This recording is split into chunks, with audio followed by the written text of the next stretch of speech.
Good evening, Bahamas. Coming up tonight, more reaction to Richard Lightbourn's tube-tying comments. More than 1,200 foreign couples got married in the Bahamas last year. How important is social media marketing? And Peppa Pig is back in town.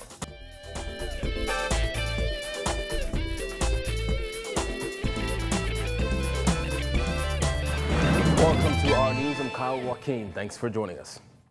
Topping news tonight, the ripples of shock are still being felt in the wake of Shadow Attorney General Richard Lightbourn's comments on reproductive rights. It was on Thursday at the Free National Movement's convention that Lightbourn told delegates that the Bahamas should consider tying the tubes of unwed mothers with more than 2 children. Well, PLP Chairman Bradley Roberts telling our news he was shocked and surprised by those remarks. But obviously that is wrong. And it is wrong for the reasons the 3 PLP cabinet ministers gave.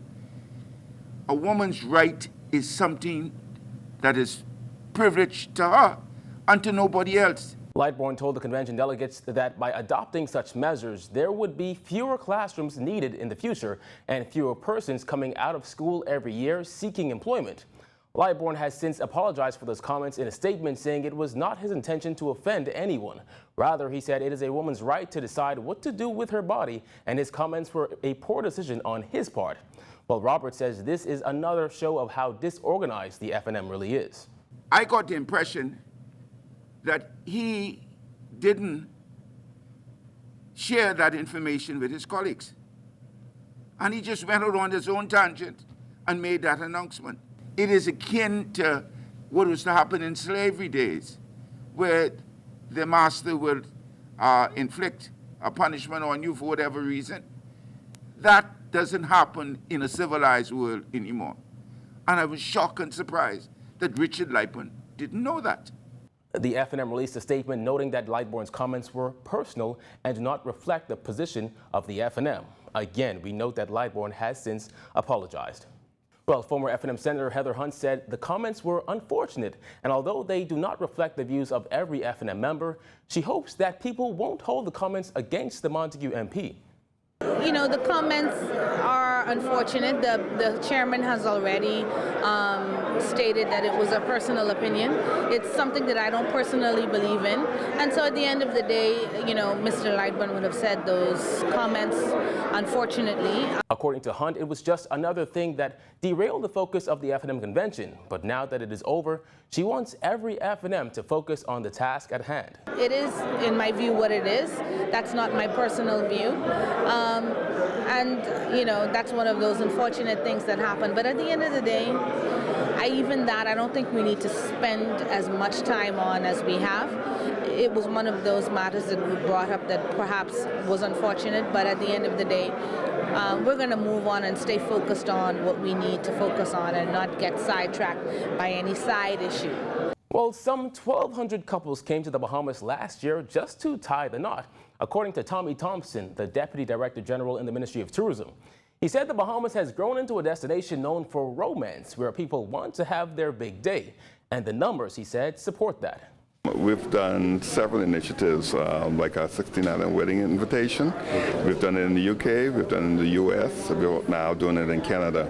And what we've found is that people are researching the various options that are available for weddings, honeymoons, romantic getaways.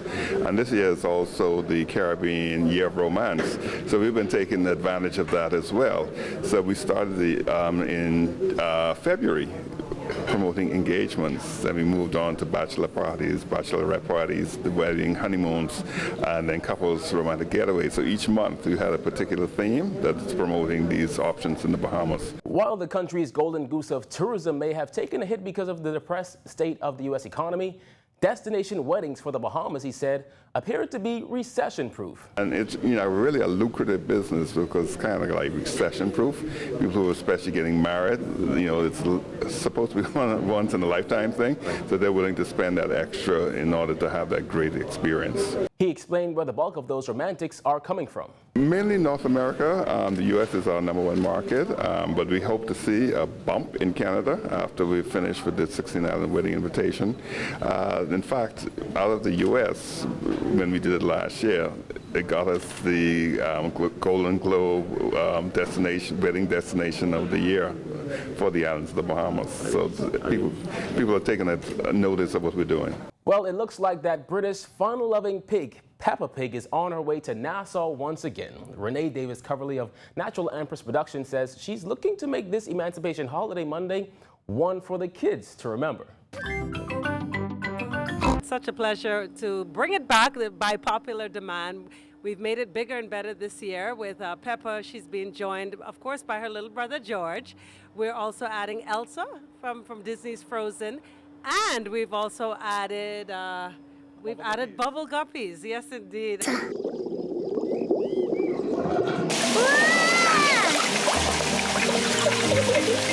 David says it'll be more of a fun day with pony rides and bouncing castles at the Dundas Center for the Performing Arts.